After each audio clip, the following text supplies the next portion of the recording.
किसी भी छठ के दिन अगर षडानंद कार्तिकेय जी महाराज का नाम लेकर 6 बेलपत्र और उस 6 बेलपत्र पर 6 दुर्वा, 6 पुष्प, 6 अक्षत के दाने रखकर षडानंद कार्तिकेय बाबा के स्मरण कर कर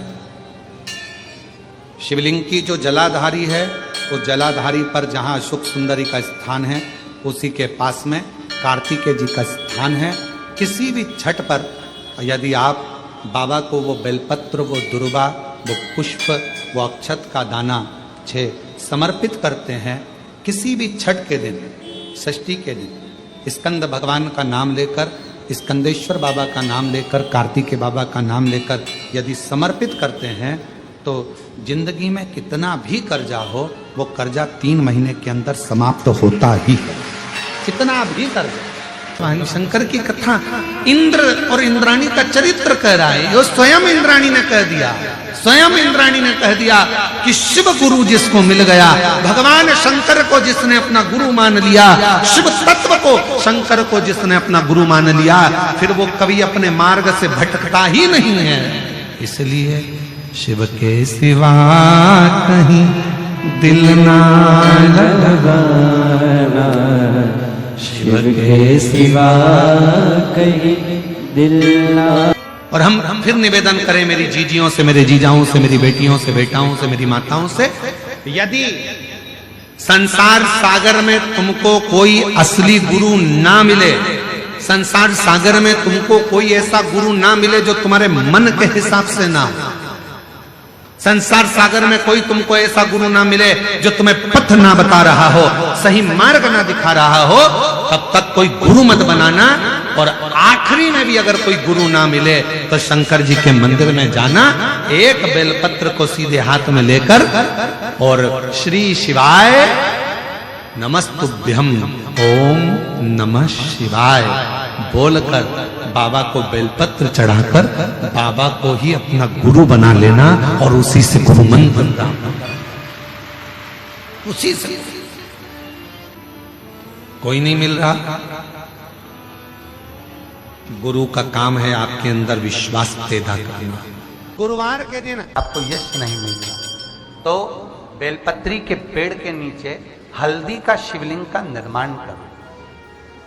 हल्दी पिसी हुई हल्दी का शिवलिंग का निर्माण करो, उसका पूजन कर कर घी का दिया लगाकर भगवान शंकर की वही हल्दी का शिवलिंग का तिलक अपने हृदय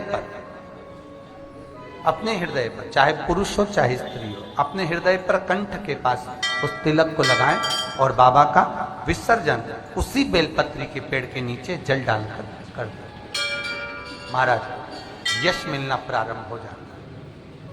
केवल ये यश के लिए ही नहीं होता, इसका एक क्रम और है।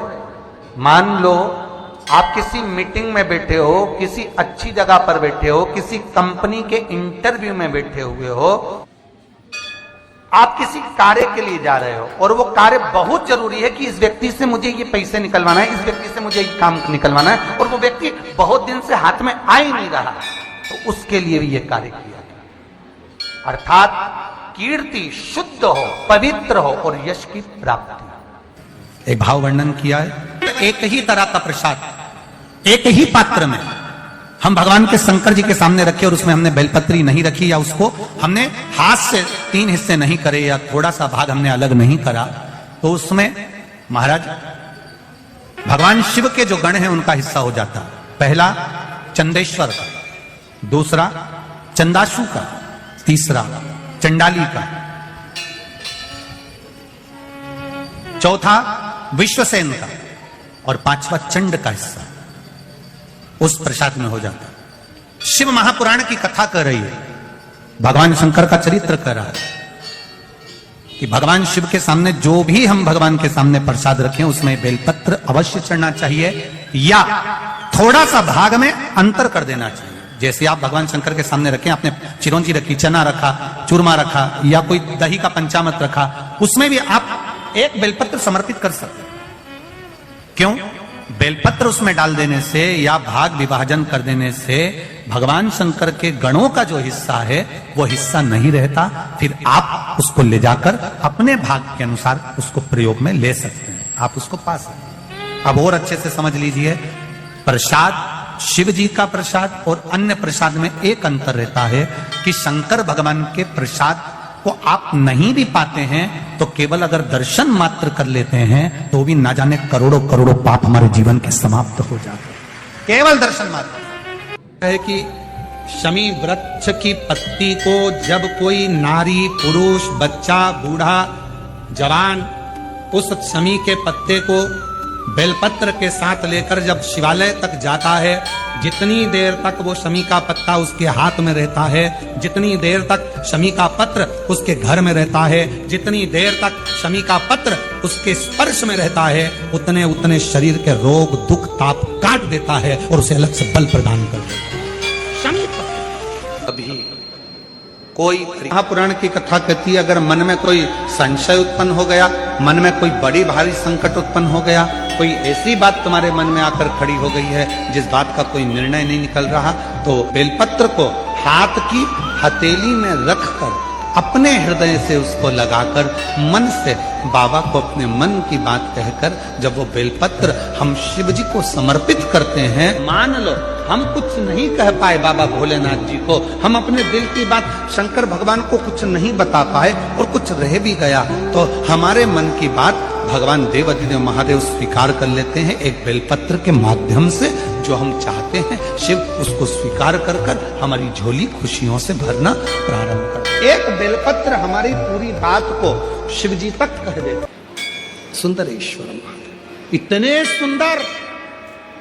सुंदर चेहरे का तेज इतना था मेरे शंकर भगवान का कि मीनाक्षी के सामने जैसे ही मेरे देवाधिदेव महादेव, मेरे महाकाल राजा, मेरे विश्वनाथ, मेरे कृष्णेश्वर नाथ, मेरे भीमा शंकर, मेरे त्र्यंबक नाथ जैसे ही सामने आए, मीनाक्षी के आंख बार बार बंद चालू होने लगी शिव के तेज को देखकर। शिव इतने सुंदर थे, इतने सुंदर। आज भी शिव महापुराण की कथा कहती है जिसके शरीर में काया का रोग हो जाता है, सोराइसिस जैसी बीमारी हो जाती है, खाल निकलने लगती है, चेहरे पर कालापन आ जाता है, आंखों के नीचे कालापन आ जाता है, या शरीर में काले काले धब्बे पूरे शरीर में कहीं पर भी पड़ जाएं, डॉक्टर का इलाज करवाओ, डॉक्टर को शिव मानो, जो दवाइयां दे वो खाओ, जांचें करने की बोले जांचें कराओ, पर साथ में एक काम और करो, शंकर भगवान को 5 बेलपत्र 5 दुर्वा समर्पित कर एक ही लोटे से 5 बार थोड़ा थोड़ा जल सुंदरेश्वर महादेव के नाम से चढ़ाओ। कौन से महादेव? सुंदरेश्वर महादेव। जो जल चढ़ाया है उस जल को कटोरी में झेल कर लेकर आओ, 5 दुर्वा में से 1 दुर्वा 1 बेलपत्र उठाकर ले आओ, बेलपत्री को सुबह के समय खा लो, दुर्वा को प्रदोष काल में खा लो और वो पानी को पूरे शरीर पर 5 बार लगाना चालू कर दो। शरीर में कितना भी अगर कालापन आ रहा होगा, छट्टे पड़े होंगे, सोराइसिस जैसी बीमारी भी होगी, तो लगभग 1.5 महीने के अंदर पूरा काया ठीक होना प्रारंभ हो जाएगी। सुंदरेश्वर महादेव का इतना महत्व, इतना महत्व। कौन से महादेव? सुंदरेश्वर महादेव। शिव का प्रतिबिंब स्वरूप देखा मीनाक्षी ने, शंकर भगवान का स्वरूप देखा, राजा मलय ध्वज को मालूम पड़ा और राजा मलय ध्वज ने हाथ जोड़कर सुंदरेश्वर महादेव के साथ में मीनाक्षी देवी का मंगल विवाह कर दिया। जब सुंदरेश्वर महादेव के पास में मीनाक्षी जी आई तो शिव जी ने कहा, ए मीनाक्षी, याद करो तुम पार्वती हो, मेरे करीब में बैठकर मेरे त्रिगुणाकार स्वरूप का वर्णन कर रही थी, तुम्हारे मन में भाव आ गया था कि त्रिगुणाकार प्रभु के लिए मैं भी त्रिगुणाकार कोई स्वरूप धारण करूं, इसलिए तुम्हारा जन्म मलय ध्वज के घर में हुआ और तुम्हारे 3 स्तन हुए। 3 स्तन होने पर तुम्हारा 1 स्तन मुझे देखकर नीचे गिरा और तुम मुझे सुंदरेश्वर महादेव के रूप में प्राप्त कर ली। हे मीनाक्षी, संसार सागर के उद्धार के लिए तुम मीनाक्षी के रूप में पूजाओगी और मैं सुंदरेश्वर महादेव के रूप में पूजाऊंगा।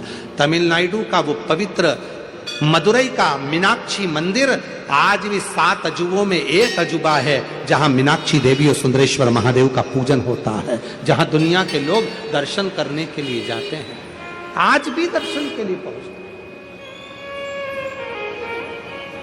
शिव का वो स्वरूप, मीनाक्षी देवी का वो स्वरूप, लोग जाते जरूर हैं। कहां गए थे? मदुरई गए थे। कहां गए थे? तमिलनाडु में मदुरई में मीनाक्षी मंदिर गए थे दर्शन करने का। इतना बड़ा मंदिर, 7 अजूबों में एक मंदिर। कभी मदुरई के उस मीनाक्षी मंदिर का इतिहास थोड़ा तो स्मरण में लाओ कि आखिर मीनाक्षी देवी थी कौन, सुंदरेश्वर महादेव थे कौन, क्यों प्रकट हुए, क्या कारण बन गया था कि माता मीनाक्षी के 3 स्तन हो गए थे, कारण क्या बन गया था, उसका स्मरण अपनी बुद्धि में होना चाहिए। आने वाली पीढ़ी, आने वाले बच्चे जब मदुरई जाएंगे तो आप उनको बता सकती हो कि यह मीनाक्षी देवी का मंदिर है जो मां पार्वती का स्वरूप था। त्रिगुणाकार प्रभु के लिए त्रिगुण स्वरूप धारण करा था, इसलिए इनके 3 स्तन हो गए थे। बच्चे पूछेंगे मम्मी ये कौन सी माता है जिनके 3 स्तनों का दर्शन होता है?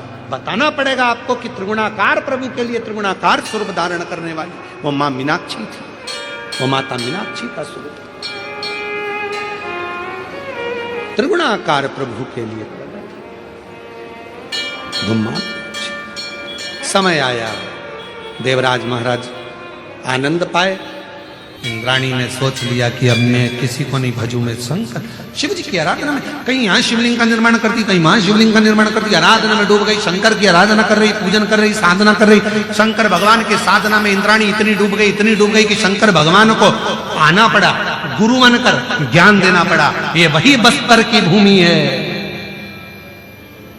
ये वही इंद्रावती नदी है जिसके तट पर भगवान शंकर गुरु बनकर प्रकट होकर इंद्राणी को वर देते हैं, इंद्र को ज्ञान देते हैं और इंद्राणी के साथ इंद्र को वापस भेज देते हैं।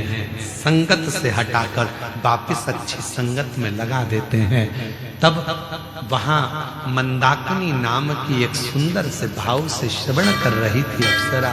देखा, कहा क्यों चिंता करती है, तूने मेरे शिव गुरु के वचन को श्रवण करा है, तू इस संसार सागर में इंद्रावती नाम से श्रेष्ठ होगी और तेरे भी जल से निकलने वाला पाषाण शंकर का एक स्वरूप होगा और वो इंद्रावती आज कल कल कर कर बहकर गोदावरी मां में मिल जाए।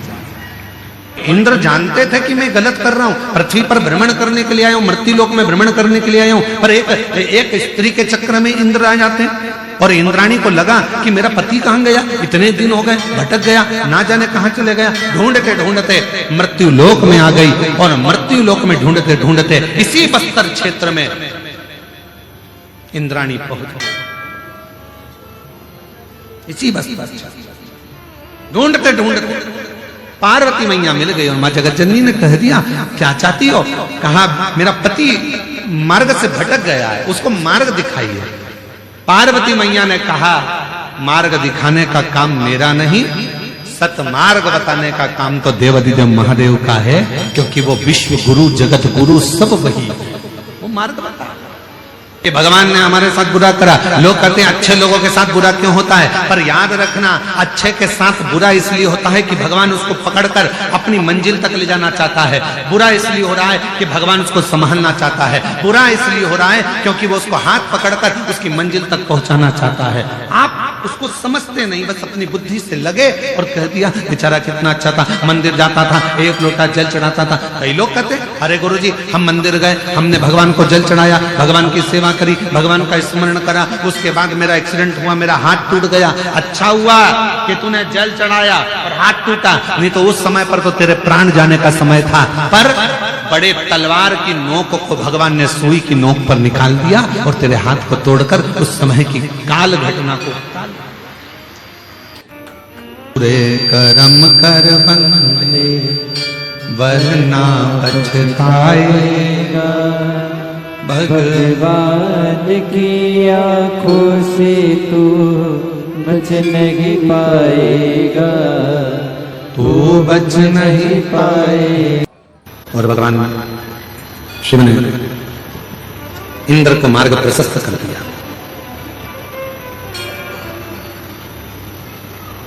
एक राह जैसे ब्रह्मा जी के मन में शिव के प्रति विश्वास नहीं,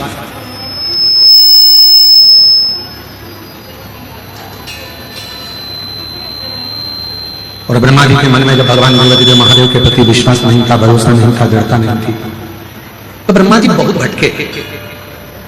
जब तक मनुष्य का विश्वास या देवता का विश्वास या पक्षी हो, पशु हो, जलचर हो, थलचर हो, इनका पूर्ण विश्वास शिव पर नहीं होता, तब तक ये भटक गए।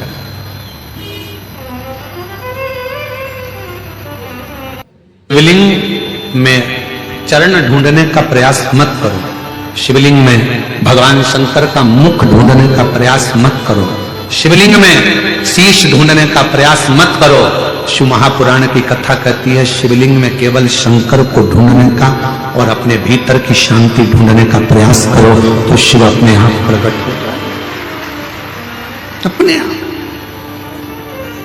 हम मंदिर में जाकर भी भगवान के उस मंदिर में हम भगवान को ढूंढने का प्रयास करते हैं।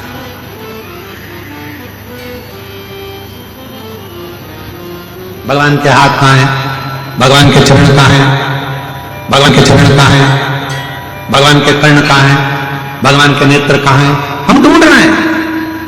और शिव महापुराण की कथा कहती है जब शंकर भगवान के शिवलिंग के सम्मुख में पहुंचो, दोनों हाथ जब आप भगवान शंकर के शिवलिंग को छुओ, स्पर्श करो, तब तुम्हारे भीतर एक भाव उत्पन्न होना चाहिए कि जो ओंकार है, जो शिव है, स्पर्श करते ही मेरे भीतर समाहित हो गया और सामने के ज्योतिर्लिंग से मेरे भीतर का आत्मलिंग मिलन कर रहा है और वो शिव मुझ में ही समा रहा है और वो शिव का दर्शन मैं कर रहा हूं। उसमें चरण नहीं ढूंढना, उसमें तुम्हारे माता पिता के पास कितनी प्रॉपर्टी उससे मतलब मत रखो।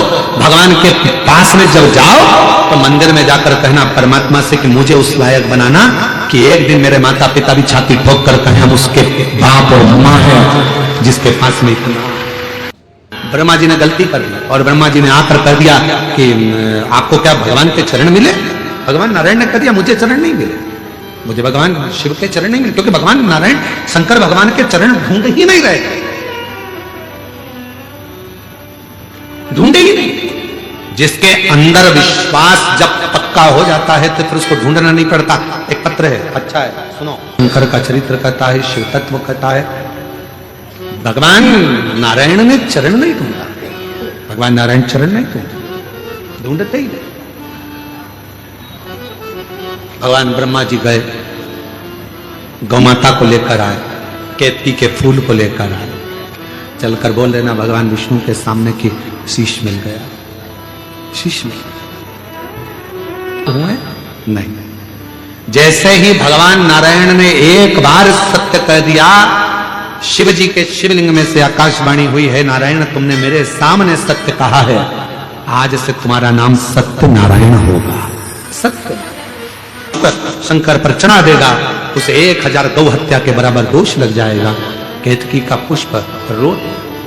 ब्रह्मा जी फिर झूठ बोले, तब भगवान शंकर ने अपने पांव के अंगूठे के नख को तोड़कर काल भैरव प्रकट कर लिया। काल भैरव से कहा जाओ ब्रह्मा का सिर काट दो, जिस ब्रह्मा के मुख से झूठ बोला जा रहा है। काल भैरव ने अपनी चिटी उंगली का नख तोड़ा, ब्रह्मा जी के शीश पर फेंक मारा। जैसे ही ब्रह्मा जी का शीश कटा हुआ शीश झूठ बोलता हुआ लुढ़कता गया, तो ब्रह्मा जी के कटे हुए शीश से जो रक्त निकला उससे एक नदी प्रकट हो गई जिसका नाम कर्मनाशा हो गया, जो आज भी उत्तर प्रदेश में बहती है। उत्तर प्रदेश गवर्नमेंट ने उस नदी के बाहर बड़े बड़े बोर्ड लगा के रखे हैं, यह कर्मनाशा नदी है। इस नदी में अगर कोई भूल से भी हाथ डाल देता है, उसकी 71 पीढ़ी में अगर कोई पुण्य करा होता है, उद्यापन करा होता है, दान करा होता है, वो सब समाप्त हो जाता है। इसलिए कर्मनाशा नदी पर आज भी पूरी दुनिया में एक नदी ऐसी है जिसका पानी कुत्ता भी नहीं पीता है। पूरी दुनिया में एक नदी ऐसी है जिसके घाट पर पक्षी भी नहीं बैठता है, वो कर्मनाशा नदी जो उत्तर प्रदेश में बहती है, आज भी वो कर्मों का नाश कर दे। इसलिए उसका स्पर्श नहीं किया जाता, उसके पानी का छींटा नहीं लिया जाता। ब्रह्मा जी का कटा हुआ शीश देखा, निवेदन करा भगवान विष्णु ने शीश का क्या होगा। तब भगवान ने उसको बट वृक्ष बना दिया, बट वृक्ष बना दिया। और बड़का पेड़ भगवान ब्रह्मा जी का कटा हुआ शीश भगवान शिव जी ने बट वृक्ष बना दिया।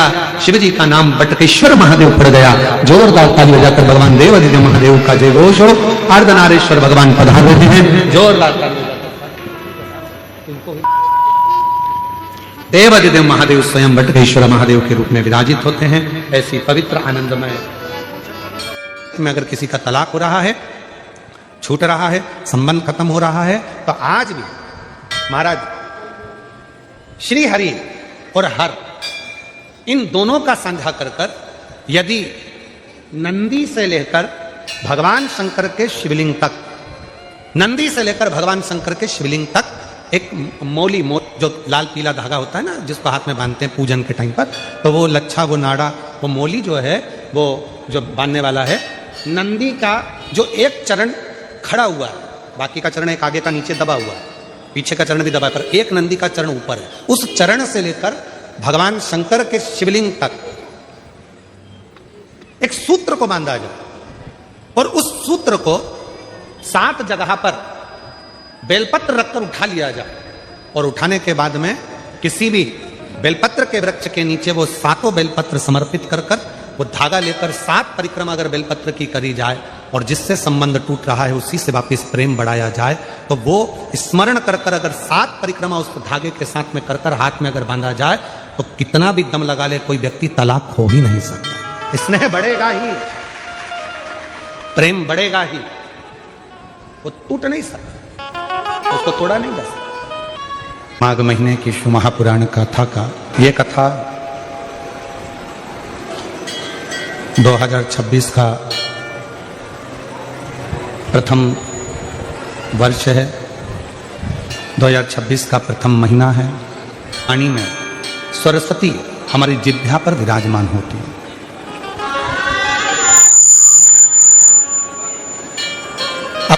अब वो पल ना तो आपको मालूम है ना हमको मालूम है, उस पल का स्मरण ना आपको है ना हमको है कि वो कौन सा पल है जिस पल में सरस्वती मैया हमारी जिह्वा पर आकर बैठती है और जिह्वा पर बैठकर हम जो बोलते हैं वो पूर्ण होता है। ना हमको मालूम ना आपको मालूम। तो फिर शिव पुराण कहती है कि जब आपको ये नहीं मालूम कि सरस्वती किस समय पर आपकी जिह्वा पर आकर बैठेगी, कब वो बोलेगी, आपकी जिह्वा पर कब सरस्वती माता आकर बैठ जाएगी और उसकी वाणी सिद्ध हो जाएगी, तो शिव पुराण की कथा कहती है कि दिन भर में परमात्मा का नाम तो लो मना नहीं है, पर सबके लिए अच्छा बोलने का प्रयास करो। हो सकता है आपके बोलने से किसी का घर अच्छा हो जाए, किसी का परिवार अच्छा हो। सरस्वती हमारे जिह्वा पर, हमारे मुख पर 24 घंटे में से एक बार, एक क्षण के लिए आती है। जब हम वो वाणी में कुछ ना कुछ बोलते हैं तो सरस्वती सिद्ध होकर कुछ कह जाती है। कब वो सरस्वती आएगी, कब वो वाणी निकलेगी, कब वो सरस्वती प्रकट होगी, कब वो वाणी निकलेगी, कब सिद्ध होगी। तो शिव पुराण की कथा कहती है कि हर पल, हर घड़ी, हर क्षण आप सबके लिए अच्छा बोलिए। सर्वे भवन्तु सुखी।